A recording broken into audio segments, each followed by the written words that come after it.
Hey everybody, Radaman here with episode 2 of Kenshi, the Kenshi series. So last episode we went about trying to round up as many freebies as we can, each with their own personality and backstory and statistics and racial benefits and all that stuff.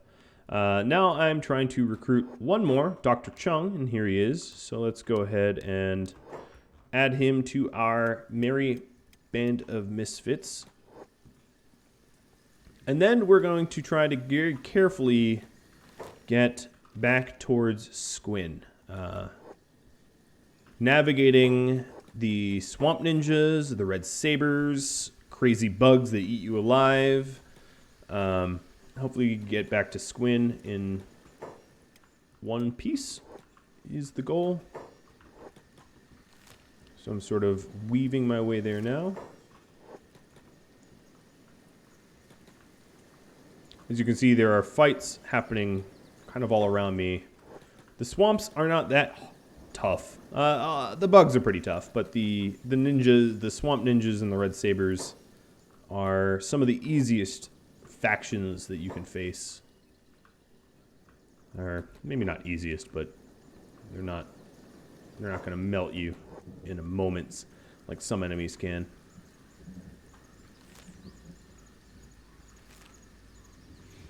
So I want to buy a house in Squin to, let's go this way. I don't care for swimming. To sort of start to get research and training. So the best, probably the most efficient way to do it, if I'm being honest, is to gain membership to... Ruka, where are you going? Gain membership to the Shinobi Thieves and use their facilities to train yourself. No doubt that is the most efficient. But that's not the route I'm going to go because I want to showcase some base design. And in order to do that, I need to, not rely on the Shinobi Thieves for all of my resources, basically. Okay, so we're all here in this cluster. I think we'll have to do some swimming. The pathing is probably... Oh, Doc is going a very different way than we are. The pathing is probably the not ideal because it's open world. There's some instances where your pawns, your characters will path very strangely from point A to point B. And this is case in point of that pathing. But usually it's pretty good. And I just discovered another swamp village. I won't be... maybe I will stop in. I don't know. Let's stop in. See if there's any other freebies or to recruit. We're kind of poor, and I kind of have a small band of people to feed, so we do need to start turning a profit with all these additional pawns soon. And these guys don't even have a bar or anything. I don't think there's anyone to recruit here. Let's head up to Squin. So, as I was saying, the cheapest way to go about training your squad for combat is probably to join the Shinobi Thieves and use all their training facilities to grind out experience and levels and all that. But that's probably pretty standard and also pretty boring. I didn't want to have a boring playthrough, even if it is the smart way. So I'm going to make a lot of decisions that are dumb. And I acknowledge that they're dumb. But it's just for entertainment's sake. They're not, obviously, for any other reason other than... So I'm going to head up into the hills above Squin. And there is going to be roaming bands of hungry bandits and dust bandits that I have to contend and worry about. But there's also some nomads and other not hostile enemies that I can rely upon for defenses. Plus I can run into Squin if anything gets too crazy. The swamps have some pretty nasty buggers, but up here I'm a little bit safer. So it looks like there's some nice nodes of things to mine here. Okay, this only accommodates one. Chung, you're gonna have to be somewhere else. Maybe I'll have Chung just stand around. Just so we don't split off so bad. So we have the two best laborers, I think. Labor of 10, labor of 32. Yeah, the two best laborers doing the copper. But it's only a max efficiency of 70%. So it's not all that great. And then a bunch of people doing the iron as well. So you can see there's roaming packs of bone dogs that if they get too close to me, I might want to bounce. These guys are just nomads. There is something going on over here. I didn't mean to move these guys. Oops. Back you go.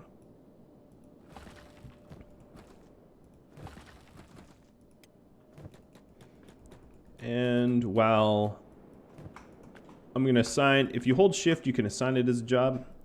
So while I'm standing here, I'm going to assign. Actually, you know what I'm going to do? I have a really good idea. Mr. Chung, trade with Radamant. I'm going to train Radamant's combat or strength while everyone else is mining. He's the character I care about the most. So let's remove this job from him. Give it to Chung. And if I march around, I'm training strength as everyone else is resource gathering. As you can see here, my strength is going up. And most of the most of your stats are pretty easy to get to about 30 before you sort of plateau and you need to work on it harder. Oops. But I figured that's probably a pretty cheap way of going about it, is just to grind out some strength while they're all mining.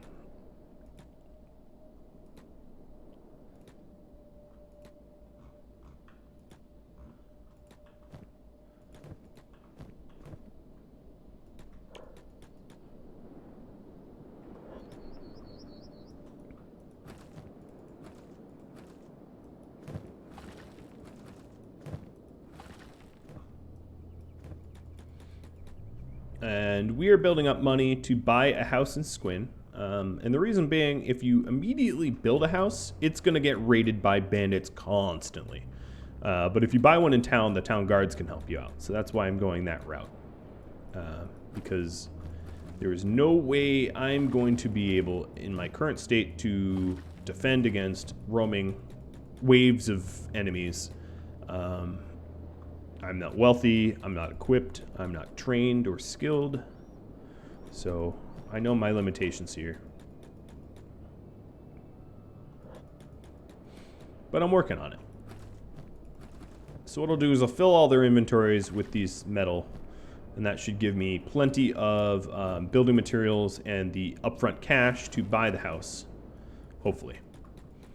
So the way it works is any ruined building in town can be bought and claimed and repaired and then used, and then you benefit from the town guards, providing you aren't breaking the law by either looting and stealing and looting people that belong to the town, or stealing or killing, the normal laws. And every place has their own set of laws. Every faction has their own sort of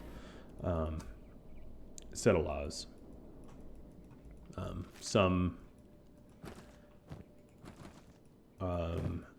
will disallow you to own certain books, for instance.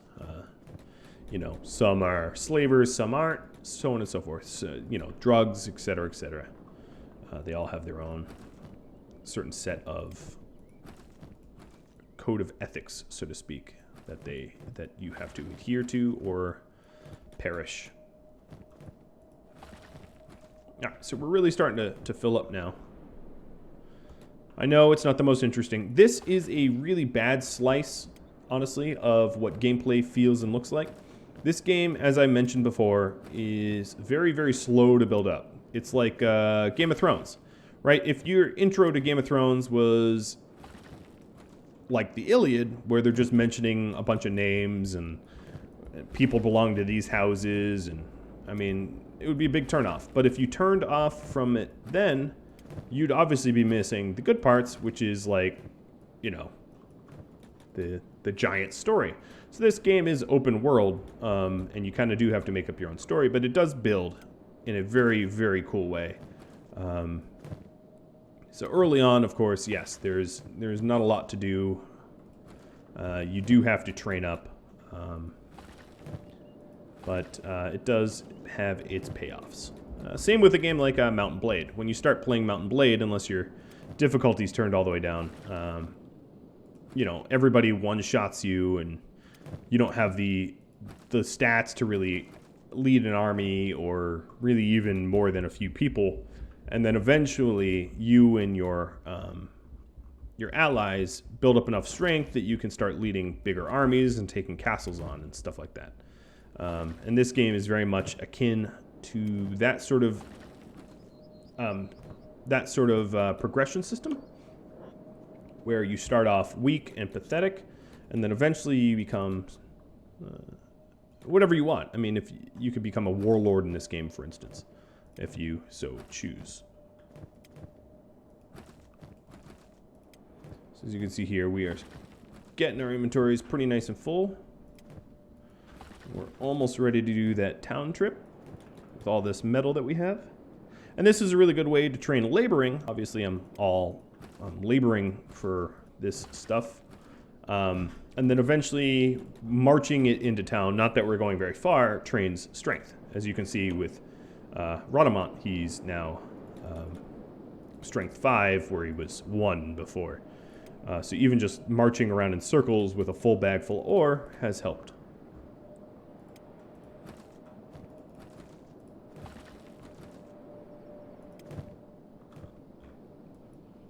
And I'm just trying to keep them nearby. Safety in numbers and all.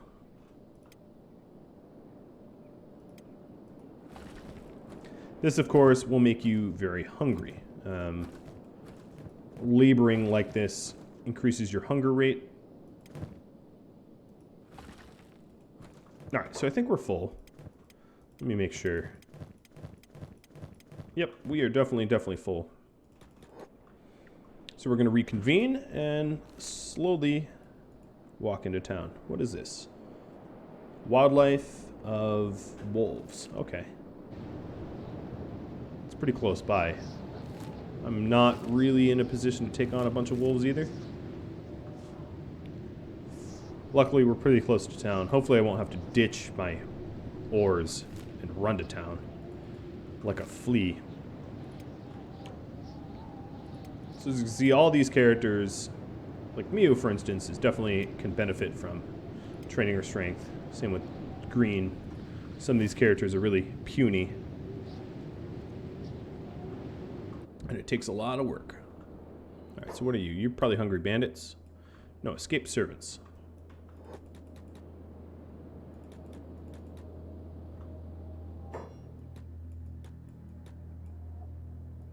I'm just trying to get a feel for who is around. Because if it was dangerous to me, I know seeing it in advance, you can obviously turn around and not get destroyed by enemies. Whereas if I waltz into something dangerous and I'm not paying attention, that could be the end of me. But these are just escaped slaves. They're not going to pose any threat. Another way to tell is just to left click them. You can see stats. These guys aren't actually all that weak and pathetic. They're some of them are pretty tough, but they're not going to be aggressive to me. Plus, I'm at the gate of the town. So one of the benefits to, as I was saying before, to starting off in a town is you can afford to to sort of invest in it because it's going to be guarded by the town guards. And usually speaking, the town guards are pretty good about not getting wiped out immediately. Now, the one problem here is I showed up in the middle of the night when none of the stores are going to be open. So what I'm going to do just to pass time is to march towards the hub and then back around just to build the strength up a little bit more. Although Ruka here is getting mightily hungry. I might want to double back into the inn and get her some food. So Shek eat 25% more than anyone else, and then being encumbered makes her eat a bit more as well. And that's true for everyone else. As you can see, their encumbrance rate kicks up their food consumption. I almost have no money, but I can sell my stuff here for food. And we share stats here. As you can see, my cats are in the bottom right.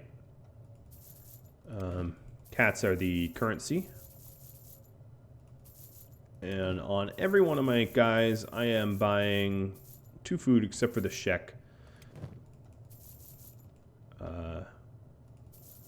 The shopkeeper can't even afford to buy my stuff anymore.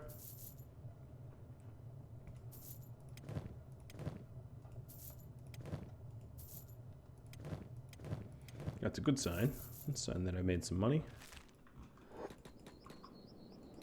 Alright, so we ate a bunch of the meat. I'm going to split this up, this burden up amongst the people I have here.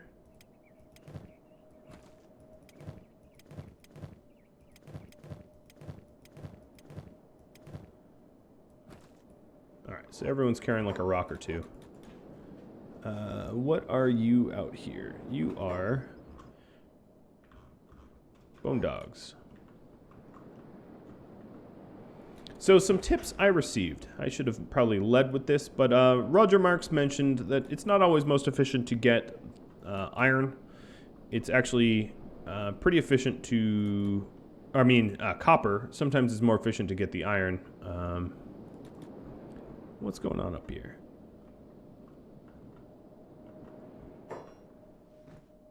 Some hungry bandits are fighting a goat.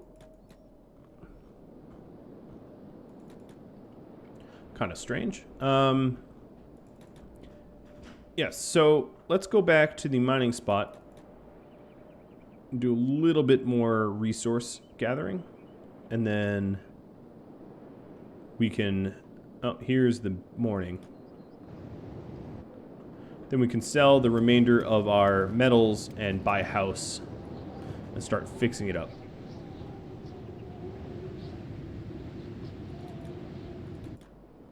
So because I have the, well, I could turn off the jobs tab, but because I have the jobs tab on, what will end up happening is once they get close to the things I was resource gathering before, they're going to automatically move towards it like this. And this is a way for you to assign tasks to a pawn, a character, and have them sort of automatically do it. So what I'm going to do here is, again, load up my main character full of the excess weight and march him around a little bit to gain more strength while everyone else resource gathers.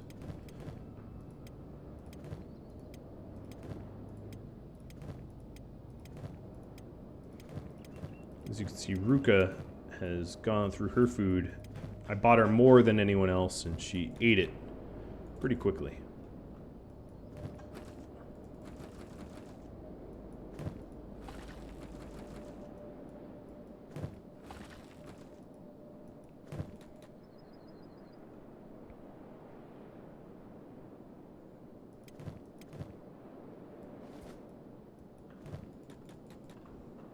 We're going through food pretty fast here.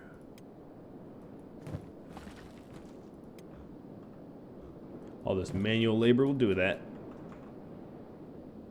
So Discord mentioned easy ways to make quick cash, and I don't want to do any spoilers at the moment about how to do that. But needless to say, I want to not exploit every little exploitable way to make a quick buck. Some of this I'm going to sort of go about playing the hard way. So as I mentioned, maybe joining the Shinobi Thieves is probably the best way to get your character leveling up fastest. But I'm not going to go that route because I find it a little too easy. So right now I'm splitting up the weight because I'm going to prepare to go and walk back to town. So I'm trying to balance out what people are carrying. All right, so let's go ahead and I guess they're all carrying a lot.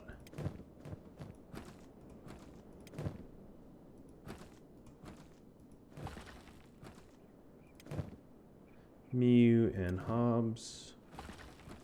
Green. All right, let's head back to town and get that house that we were working towards.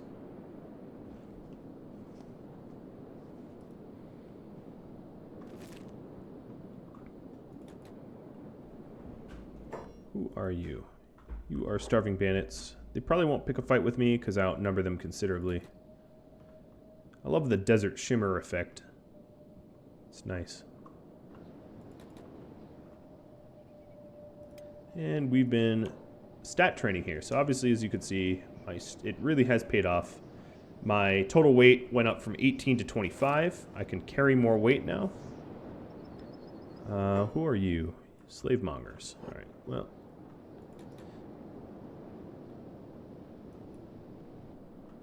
And Green started off with 1. He's only at 2. Mew's at 3. I wasn't really strength training anyone but Radamant. I will eventually, but there's a lot of other things I need to do first.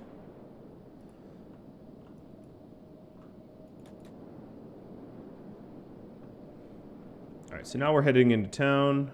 Let's go ahead and trade with the trader who's in here. And we're gonna want to they're making racial jokes. I'm going to want to sell off all this junk. It's not junk, I guess. It's making me money. Keep 7,200 to purchase the property, and then buy a bunch of the building materials so that we can repair the property, because the property is in ruin.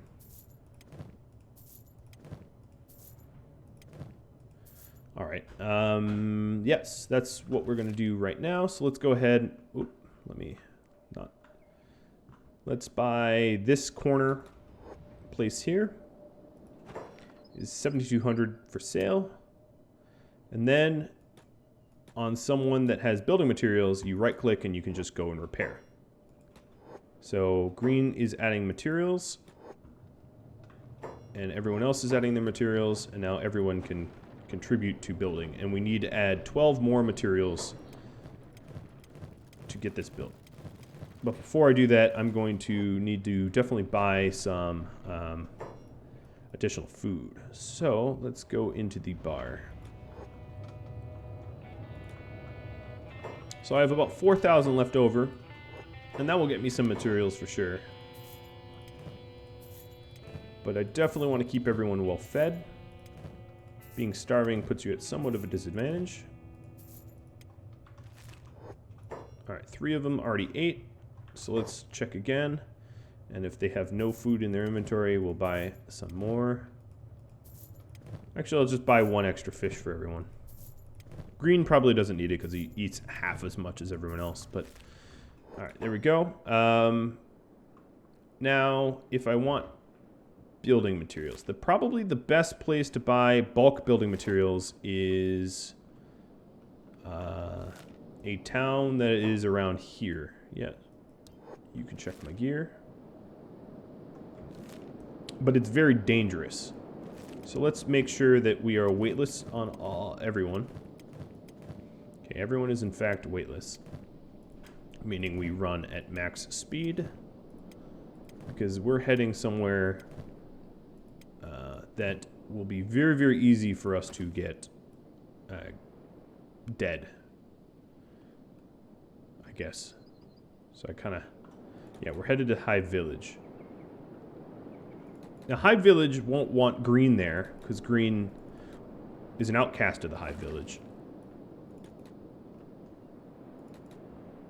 And there's a creature, we are now in vain. There's a creature called, like, Beak Thing, which will mess me up fast. But the town guards are, oh, here's another creature that's going to want to kill me. The town guards are pretty good about killing them. So all I have to do is kite the monster into the guards, and they will take care of the rest. So I'm going to send Rodamon in and leave Green back there. So as you can see, I can sort of... Oh, I can't afford anymore. Yes, all right. We can work on that. Hobbs is now holding... Let's split that weight up. It's not safe to resource gather around here, but I'm going to do it anyway. Oh, so we could probably afford some stuff once they kill this Beak Thing here.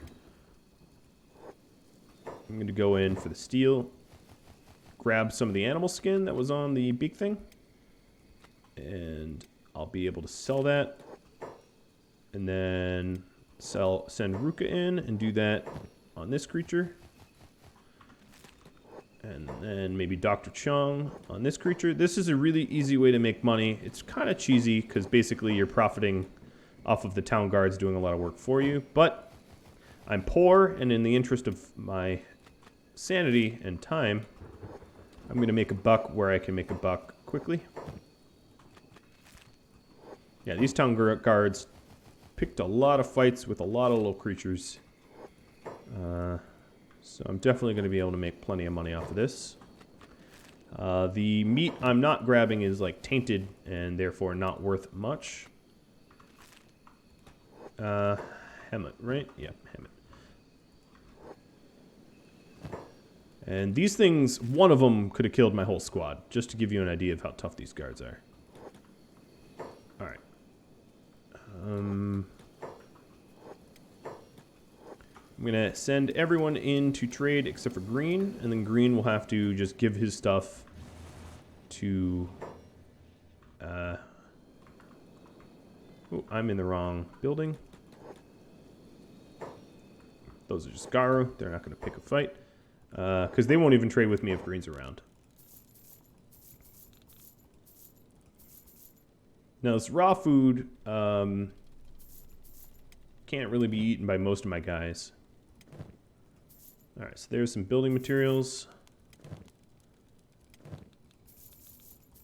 We're going to need more than that, but obviously coming down here, we made a pretty penny with all of the leathers that I'm going to be able to sell. Green is out of range. And that's mostly so that I don't piss them off. We can also go ahead and buy some research books, and that's for a research table later on. So if Chung and Green exchange goods, so I could sell the rest.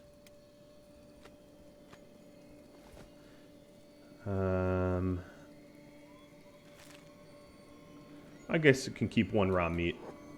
It's not going to kill me.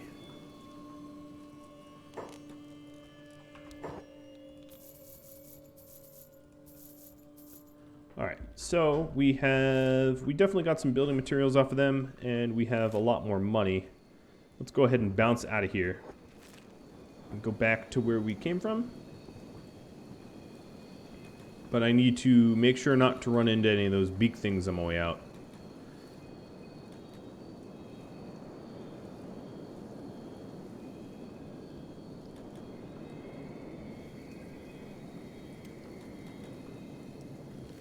Because they would mess me up fast.